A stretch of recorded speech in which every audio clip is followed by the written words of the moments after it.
1 KG fat মানে চর্বি যাতে থাকে প্রায় ৭,৭০০ ক্যালোরি। এখন আপনি যদি আপনার ওজন কমাতে চান বা শরীর থেকে অতিরিক্ত ম্যাদ কমাতে চান তাহলে কিভাবে কমাবেন? এখন 1 কেজিতে ৭,৭০০ ক্যালোরি যেহেতু থাকে তাহলে 1 কেজি চর্বি কমাতে গেলে আপনার 1 সপ্তাহ সময় লাগবে। এখন তার মানে পার ডে প্রতিদিন আপনাকে প্রায় ১,০০০ থেকে ১১০০ ক্যালোরি আপনার ডেফিসিয়েট ক্রিয়েট করতে হবে। ডেফিসিয়েট মানে হচ্ছে কমায় ফেলতে হবে শরীর থেকে। এখন সেটা কমানোর জন্য আপনি ২ টা ওয়ে আছে সেখান থেকে কমাতে পারবেন। এক তো হচ্ছে আপনি আপনার ডায়েট মানে দৈনিক যে ধরনের খাবার খান, এই খাবার থেকে আপনি হচ্ছে বাদ দিতে পারেন। ২ নাম্বার হচ্ছে এক্সারসাইজের মাধ্যমে বাদ দিতে পারেন।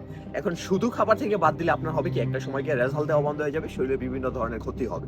আর শুধু ব্যায়ামের মাধ্যমে করতে চাইলেও শরীরের বিভিন্ন ধরনের ক্ষতি হবে। আপনার বোন ইনজুরি, হাড় দুর্বল হয়ে পড়া এরকম নানা ধরনের প্রবলেম হয়ে পড়বে।